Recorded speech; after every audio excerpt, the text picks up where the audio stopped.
नमस्कार, स्वागत है आपका एसजीआर एजुकेशन में। और आज बात करने वाले हैं हम एक ऐसी जगह के बारे में जहां पर लोगों से ज़्यादा जॉब्स हैं, जहां पर लोगों से ज़्यादा कंपनीज हैं। तो ये एक बहुत अनोखी सी जगह जो कि टैक्स हेवन कहलाती है। कैमन आइलैंड्स के बारे में बात करेंगे। और ये क्यों चर्चा में है? क्योंकि यहाँ से हमें भारत को बहुत ज़बरदस्त एफडीआई मिलती है हर साल। तो क्या रीज़न है कि हमें इतनी छोटी सी जगह से इतनी एफडीआई मिलती है जितनी हमें अमेरिका जैसे देशों से नहीं मिलती? और ये टैक्स हेवन को हेवन मत समझना कभी। हेवन अलग होता है और हेवन अलग होता है, इन दो चीज़ों के बीच में फ़र्क है। सारी बात बताऊंगा। चैनल को सब्सक्राइब कर लीजिए एंड बेल आइकन दबा दीजिए ताकि आपको आने वाले वीडियोस भी मिलते रहें कॉमर्स और पेपर 1 के। साथ ही साथ टेलीग्राम ज्वाइन कर लीजिए, वहां पर आपको सारी क्लासेस का लिंक मिल जाता है। एसजीआर एजुकेशन टेलीग्राम है और यहाँ एसजीआर कॉमर्स आपका कॉमर्स का टेलीग्राम ग्रुप है। लिंक आपको डिस्क्रिप्शन में मिल जाएगा। और रोज जो पेपर 1 की एनटीए यूजीसी नेट की क्लासेस 9 बजे रात को होती है, उनको जरूर ज्वाइन करा करिए, वो आपके लिए बहुत बेनिफिशियल है।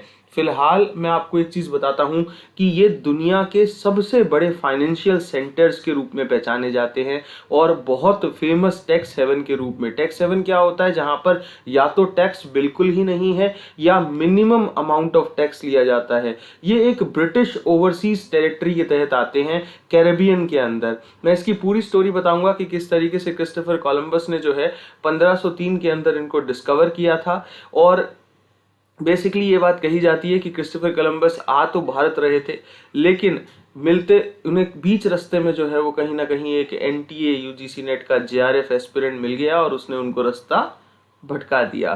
तो वहां से वो वापस घूम गए तो फिर जो है उनको ये सिस्टर आइलैंड दिखे जो कि ग्रैंड कैनियन और कैनन ब्रैक और लिटिल कैनन के आइलैंड दिखे। देखिए, ये फेमस है अपने टूरिज्म के लिए, ये फेमस है अपनी बैंकिंग और प्रॉपर्टी के लिए। यहाँ पर बहुत बड़े बड़े लोग रहते हैं, उनके बिजनेसेस रजिस्टर्ड हैं और यही चीज इन आइलैंड को फाइनेंशियली सेल्फ सफिशिएंट बनाती है।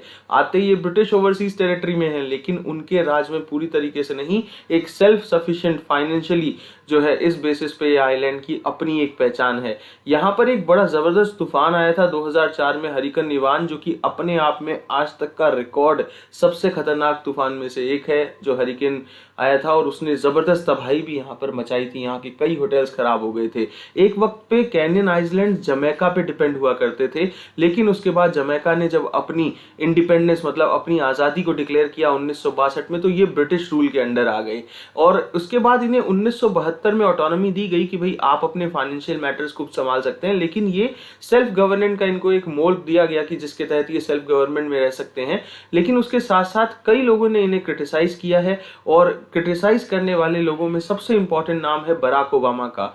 बराक ओबामा ने इन्हें सिंगल आउट करके क्रिटिसाइज किया था कि ये एक तरीके का हेवन है टैक्स इवेडर्स के लिए जो टैक्स की चोरी करते हैं। और चोरी किस तरीके से करते हैं मैं आपको वीडियो में भी आगे बताता हूं। कैमन आइलैंड जो है वो फीचर हुए थे 2017 के लीक में, जहां पर इन्होंने बताया गया था कि यहां पर बहुत बड़े बड़े सेलिब्रिटीज, कॉर्पोरेट जायंट्स, पॉलिटिशियंस, इन सबकी फाइनेंशियल डीलिंग रिवील हुई थी और बड़ा जबरदस्त पैसा इन्होंने यहाँ पर लगा रखा है। कुछ की डेट्स आपको हिस्ट्री बताते हैं सबसे पहले कैमन आइलैंड्स की। तो देखिए, कैमन आइलैंड्स को 1503 के अंदर नेविगेटर क्रिस्टोफर कोलंबस जो एक्सप्लोरर थे उन्होंने जो है वो साइट किया था और 1670 में स्पेन ने इन्हें दे दिया। किसको? ट्रीटी ऑफ मैड्रिड के तहत इंग्लिश लोगों को दे दिया गया और यहाँ पर जो है वो ब्रिटेन के अंदर दे दिया गया इसे अंडर द कंट्रोल। और जमैका के साथ उन्होंने जो है वो इसे सौंप दिया। 1962 में जमैका ने डिक्लेयर की अपनी इंडिपेंडेंस, लेकिन कैमन आइलैंड जो है वो अभी भी ब्रिटिश रूल के अंदर ही रहे। 1972 में नए कॉन्स्टिट्यूशन ने इन्हें ऑटोनॉमी दी कि अपने फैसले खुद ले सकते हैं, फाइनेंशियली सेल्फ सफिशिएंट हो सकते हैं। और इन्होंने रास्ता चुना कि ये टैक्स नहीं लगाया करेंगे और बड़े बड़े बिजनेसेस का घर बन गए। इसीलिए आज यहाँ पर जितनी रजिस्टर्ड कंपनियां हैं उतनी आप कहेंगे कि पॉपुलेशन नहीं है, यहाँ पर इतनी तो कंपनियां हैं और इतनी जॉब्स हैं जितने लोग नहीं हैं। और फिर 1994 में इनके कॉन्स्टिट्यूशन को मॉडिफाई किया गया और ब्रिटिश ओवरसीज टेरिटरी एक्ट के तहत ब्रिटिश सिटीजनशिप जो है वो सभी कैनिमियंस को दी जाती है। और हरिकेन इवेंट जिसका मैं जिक्र कर रहा था कि एक सबसे स्ट्रॉन्ग अटलांटिक हरिकेन जो है, जो ऑन रिकॉर्ड आज तक मेजर किया गया है, उसने बहुत जबरदस्त यहाँ डिस्ट्रक्शन करी ग्रैंड कैमन के अंदर। और जो यूएस प्रेसिडेंट बराक ओबामा का मैंने अभी आपको बताया, तो 2009 मई के अंदर जो है बराक ओबामा ने इन्हें सिंगल आउट किया और ये कहा कि ये बहुत सारे जो टैक्स इवेडर्स है, टैक्स की चोरी करते हैं, उनके लिए एक घर सा बन गया है। 2009 के अंदर OECD की जो global white list of countries हैं उसके तहत इन्होंने इंटरनेशनली रिकॉग्नाइज्ड टैक्स स्टैंडर्ड्स को जो है एक्सेप्ट किया, लेकिन आज भी यहाँ पर टैक्स ना के बराबर है लगभग। और 2010 के अंदर जब ब्रिटिश पुलिस जो है वो इन्हें लाती है गैंग रिलेटेड क्राइम से टैकल करने के लिए, क्योंकि यहाँ पर बड़े जबरदस्त मेक्सिको की तरह क्राइम होने लगे। कैमन आइलैंड जो है वो साइन करते हैं एग्रीमेंट शेयर करने के लिए टैक्स इन्फॉर्मेशन को, किसके साथ?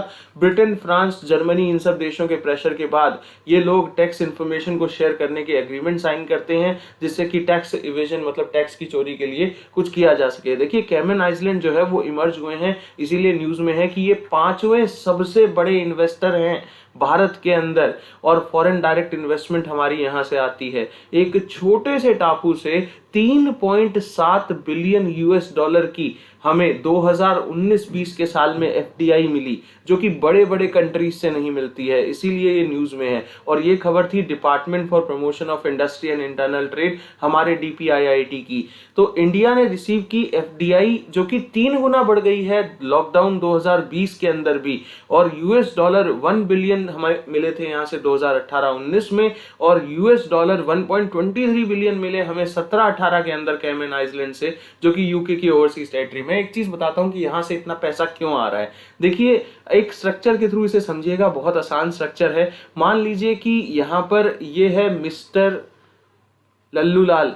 अब लल्लू लाल जी को नहीं पता कि बिजनेस किस तरीके से करते हैं, और इस तरफ हैं मिस्टर नटवर लाल जो कि एक्सपर्ट हैं कि चीजों को कैसे मैनिपुलेट करते हैं।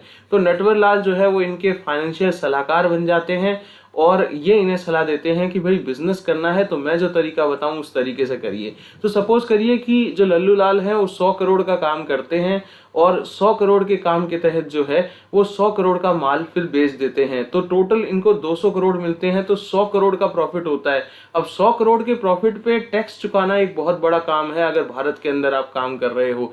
तो यहाँ पर आते हैं पिक्चर में मिस्टर नटवर लाल, जो कि इन्हें कहेंगे कि मैं बताऊं उस रास्ते से काम करो, तुम्हें कुछ नुकसान नहीं होगा। तो ये लोग क्या करते हैं, शेल कंपनी के कॉन्सेप्ट के तहत कैमन आइलैंड पे अपने बिजनेस को रजिस्टर कराते हैं, और अपनी ही फर्म को 100 करोड़ का माल 100 करोड़ में बेच देते हैं, और प्रॉफिट होता है 0 और टैक्स भी लगता है 0। उसके बाद यहां से कैमन आइलैंड से ये माल अपनी कंपनी को यहाँ पर 100 करोड़ का माल भेजते हैं, और बेसिकली ये 100 करोड़ का माल 200 करोड़ में बेच देते हैं, क्योंकि यहाँ पर कोई टैक्स नहीं है तो जो इनकम हुई उसके ऊपर भी टैक्स लगा 0। और अब यहाँ पर 200 करोड़ का माल बेसिकली जो खरीदा गया वो 200 में बेच दिया जाता है, तो प्रॉफिट हुआ 0, और उसी के साथ साथ यहाँ पर आपका टैक्स भी हुआ 0। अब ये कोई भी देश मान लो आप, तो मान लीजिए कि भाई ये कंट्री जो है वो USA है, ब्रिटेन है, कोई भी जहां पर अच्छे टैक्स रेट्स हैं। तो हुआ क्या कि मिस्टर लल्लू लाल ने अगर भारत में ही काम करते तो 100 करोड़ का माल आगे 100 करोड़ प्लस करके बेचते, तो उन्हें 200 करोड़ का माल बिकता और 100 करोड़ का प्रॉफिट हो जाता, और उसके बाद 100 करोड़ पे टैक्स देना पड़ता। लेकिन उन्होंने क्या किया, एक शेल कंपनी कॉन्सेप्ट के तहत यहाँ पर कैमन आइलैंड के अंदर जो है वो अपनी फर्म को खोला, और 100 करोड़ का माल 100 करोड़ में बेच दिया, भारत में प्रॉफिट दिखाया 0 और टैक्स दिखाया 0। उसके बाद अमेरिका उन्होंने माल भेज दिया सपोज करिए कैमन आइलैंड से, और 200 करोड़ का माल भेज दिया, तो 200 करोड़ का माल 200 करोड़ में, अब यहाँ पर तो कोई टैक्स वैसे भी नहीं लगता तो कोई दिक्कत नहीं। और USA में 200 करोड़ का माल 200 करोड़ में बेच के इन्होंने 0 प्रॉफिट दिखाया, और जो है टैक्स भी दिखाया 0। इस तरीके से 100 करोड़ रुपए और उसके ऊपर टैक्सेशन की बचत कर ली जाती है। तो इस मामले में जो है वो कैमन आइलैंड आते हैं। लेकिन अभी ये ज्यादा दिन FDI इतनी नहीं आया करेगी इस कंट्री से, क्योंकि भारत की टैक्स अथॉरिटीज को पता लग गया है कि ये एक अनड्यू एडवांटेज लिया जा रहा है एक ऐसे द्वीप का जिसमें बड़े सारे रहस्य भी जुड़े हैं। बहुत सारी और भी बातें हैं जो मैं इस वीडियो में बताना चाहता था, लेकिन फिलहाल मैं आपको एक इंपॉर्टेंट बात बता दूं कि आज 6 बजे से पेपर 1 का प्लस कोर्स शुरू है।